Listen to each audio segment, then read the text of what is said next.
welcome to my YouTube. I am trying to find any reason and trying to find inspiration from anything to film a YouTube. But on Monday, so today's Wednesday, I was asked to speak at an event very last minute, and I said yes. So I wanted to share that one of my biggest fears was public speaking, and it still kind of is. But last year I decided to overcome it, try and overcome it, because the year that was to come was going to involve a lot of pitching to investors, and yeah, so I kind of wanted to chat to you about how I've started to overcome it, and trying to relate it back to like trying to get out of your comfort zone. So I thought I'm going to get ready today. I'm not sure what I'm going to wear to the event. I always kind of do my makeup the same kind of way. I'm not sure what I'm going to do with my hair because it is so greasy, but it's raining and windy, so I didn't really want to wash it just to straighten it for it to then just get frizzy again. So it's going to be a dry shampoo job, but I'm not sure if it's going to go up, whether it's going to go down. So yeah, let's chat. Talking about fear of public speaking, I've just had to ask Josh, my husband, to put his earphones in because I don't want him to listen to me while I'm doing this in the bathroom, because it is 6 in the morning at the moment and I can't just chuck about the house. So yeah, I'm going to start off with, so I've done my skincare. But I'm going to start off with my foundation. Actually, that's a lie. I'm going to start off with my eyebrows. So I've had them laminated. Luckily, I don't need to spend ages on them, but I use this Got To Be as an eyebrow gel, and I'm just going to brush these up so that, and I try and take away most of the product, but I'm going to brush these up so that they're dry for when I'm wanting to go back and like pencil them in so that they look a little bit darker. And like I said in my other YouTube video, I'm very bad at multitasking in terms of speaking and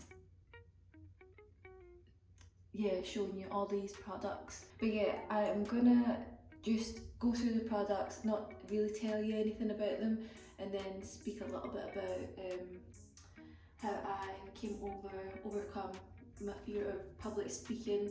I wouldn't say I've overcome it because I'm actually nervous. I normally wear like a natural deodorant, but when I public speak, like literally the only time that I don't wear natural deodorant is when I need to do some public speaking, and then I put on like proper Dove.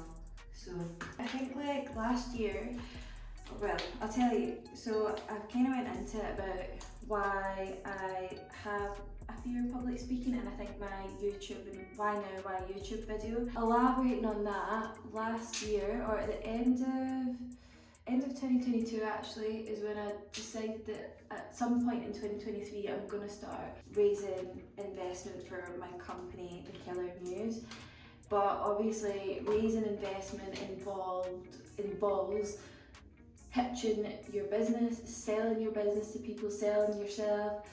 And one thing I'm not good at is selling myself. I'm not that confident a person, even though sometimes I come across as someone that is very confident, but I'm just really not.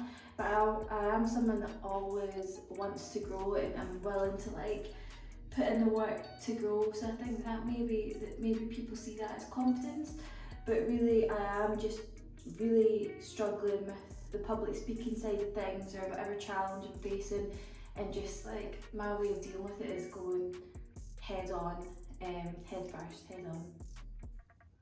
Like I said, last year was when I realised I was actually going to have to like figure out how to take on this public speaking role. So for a lot of people that are wanting to start a business actually, I started working with the NatWest Accelerator program. What they do is they support you with like upskilling workshops and offer you a business coach. So I was on that program just over a year ago, and on that program I met a really great friend and business coach, and I asked her, I said, look, I really struggle with public speaking, and I really even struggle just talking to someone and conversing with someone and even telling them what I do. Like at the beginning I wouldn't even tell people that I'm the founder of The Killer News, this is what it does. Like I used to stutter over that, and I was like, that's not cool, because then people are going to think that what is she on about, like clearly she doesn't know what she's talking about. Just because of the way like I would speak to people, I was just always so nervous. And I think a lot of that came into play just because I wasn't really confident in myself. Even though I was only a founder, making no money from it and like having a long way to go, I still didn't believe like I was worth or I was capable of being someone that could ever build a company. So I had to kind of reflect back on to myself and understand, why do I feel like that? Like, why is it I feel like I'm not good enough? I was someone that didn't feel good enough for even like having a business idea that at the time was really innovative, and I was working on it. I even had an app. I just didn't feel like I could even share my journey because I thought people are just going to think I'm stupid. So I think it started with that. And then that's when I realised, I was like, okay, in the next 6 months, I'm gonna have to start pitching. So how do I overcome that? This is just an e.l.f. like concealer. You can't see it because I've had it for ages. And I'm just gonna dot it here. So I worked with my business coach and I asked her, I was like, can you please put me in some uncomfortable positions so that I can like start getting used to it? So she was like, yep, I'm on it. And she started signing me up to like events to speak at, and the first one that I ever spoke at actually was at the Manchester Met University, and I was speaking with the business students about my journey. I was honestly so nervous. I was like, what am I going to tell them? Again, having this like idea of like, why should I be telling them how to do business and like my journey, and answering their questions like, what do I know about business? And you know, even a year ago I knew a lot. So anyway, this day came at Manchester Met University, and I was speaking to the business students, and I was doing, I think it was like 2 45-minute or two 1-hour sessions with 2 different groups. I started sharing my business journey, and one thing I do quite a lot of is I go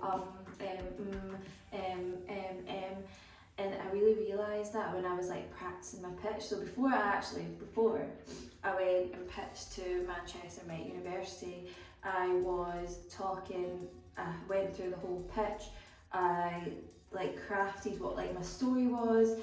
I had never shared like my story of how like I started, what inspired me, where I came from.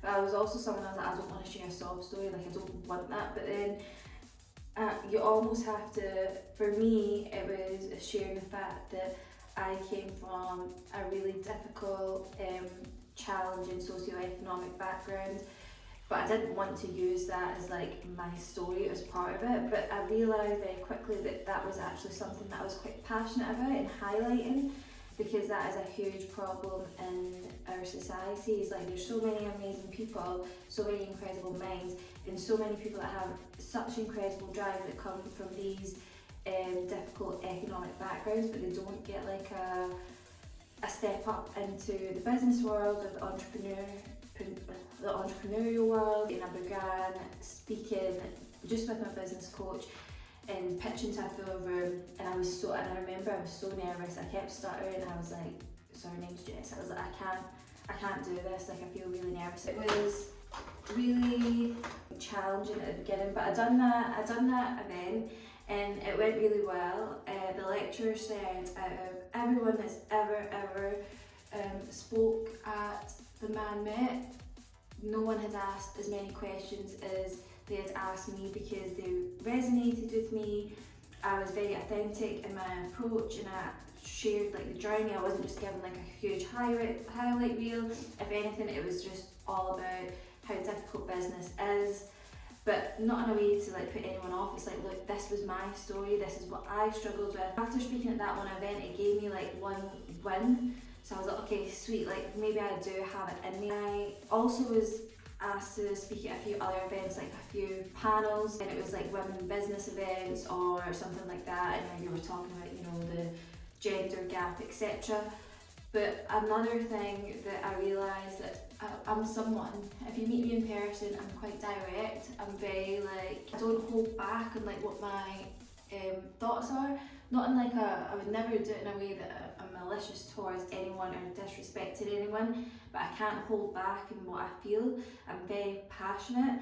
So when I started speaking at these other events, slowly, still super nervous, still wearing the proper deodorant because I was sweating, I felt like I got more confident every single time, and I was more confident in speaking my truth as well. Like before, I felt like, okay, like the first Women in Business event, I was like, okay, like I'll just like sit here and like, you know, not agree, but just like nod, even though I don't really agree with what you're saying, because the rest of the panel would agree with each other. I'm like, I don't think I agree with you, but I wouldn't say anything. And then I found myself like, one event after another, I would gain a little bit more confidence and gain more confidence in my ability to speak, and I would then begin challenging people and then being able to actually have a discussion. I guess the point of like me telling you all this is because it all starts with like getting out of your comfort zone, just one little challenge. So, you know, my tip for someone that is really struggling, and for me it was like public speaking, is think of like what you actually want to achieve out of overcoming your fear. So for me it was like, I want to feel confident speaking, I want to feel confident like I can hold my end of the conversation no matter how busy or quiet the room is. I know it probably sounds like I started with like this whole lecture at Man Met, but it wasn't. It started with actually just having a conversation with my business coach, then just speaking, being in a bigger room and just her being in there, and then asking a couple of people to join, and then me speaking to them. And every single time I was really scared. And today I am speaking at this event, and the event's going to be about the gender index gap. Again, I was only asked to speak at it 2 days ago, and it's always like women, women, women. Again, I completely appreciate how there is inequality within men and women. Within that category of women, there's also women of able-bodied, that are white, privileged backgrounds, that have access to so much more than the people that are of colour, non-binary presenting, and from challenging socio-economic backgrounds. So for me, that's something that I'm going to bring up in this conversation, and I'm really happy that I've been asked to speak it, because I feel like not a lot of people speak on that, especially in the women in business and the gender gap kind of events. They always talk about how, you know, only 2% of EU funding goes to women, which is very true, and that's obviously not okay. I'm not dismissing that huge gap, but there's also a larger group and a wider issue where, you know, probably the women that actually get that funding are women of privilege, able-bodied and white. So what about the rest of us that aren't part of any of those categories, that are women of colour or non-binary presenting people, and even men of colour that come from economically challenging backgrounds? I think there's a huge disparity between those two groups, and that's where I personally face challenges. I don't feel the challenge as much as being a woman, because we actually have I've had really great mentors that are men, and I've had a really great support network that are men as well, so I can't dismiss that. So that's kind of what I'm going to chat about. They don't know I'm going to talk about that yet, but I'm going to hit them in the face with that because people need to listen. So I've done my base, and I think I might go a bit darker with my cheeks. So I'm just going to use one of these brushes. I'm not even sure if that's the right kind of brush that you use. You know, I'm just using this e.l.f. one that my sister gave me. You probably can't even get it anymore, but whatever bronzer you like. Again, I'm going to use that. I love this so much. Another thing that I've done, so for those of you that don't know, I am like somewhat of a model, so mostly like commercial work. So none of this supermodel stuff, I wish. I feel like I could give you a really good walk. Another thing that has helped me overcome my fear of public speaking is the fact that I need to do like some acting on a self-tape. So it's almost like this kind of situation. I have to act out a scene, and that's like kind of like my audition. It has been really good having to do a self-tape, because it has helped me get a little bit more comfortable with the camera. You probably won't notice too much how nervous I am on this channel, because a lot of the ums and will be cut out by my lovely intern who edits this. She's convinced that most people are like this, so I'm fine with that. I don't know if that's given a subtle smoky eye. Once you get over that fear about like what people think about you, you overcome quite a lot of fears. So I highly recommend just like doing stuff like content or like speaking to a camera if you've got a fear of public speaking. I'm going to quickly finish this off, then I'm going to figure out what my outfit is, and then we're done. I've done my eyebrows and I've done my lashes.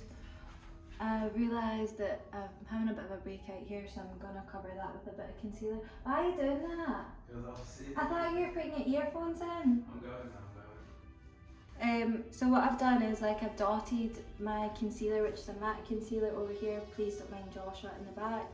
And I'm going to spray this onto a blending brush. And then just dab it on like that to help set it. And then I'm just going to spray this on my face as well.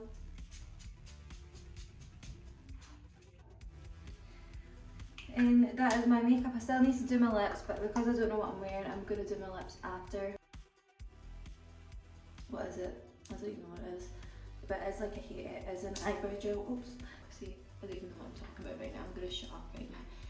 So I'm just using this, I don't even know what this is. Actually, my sister gave me it. Sorry, I couldn't find my brush there. What am I talking about? What am I talking about? Is this even still going?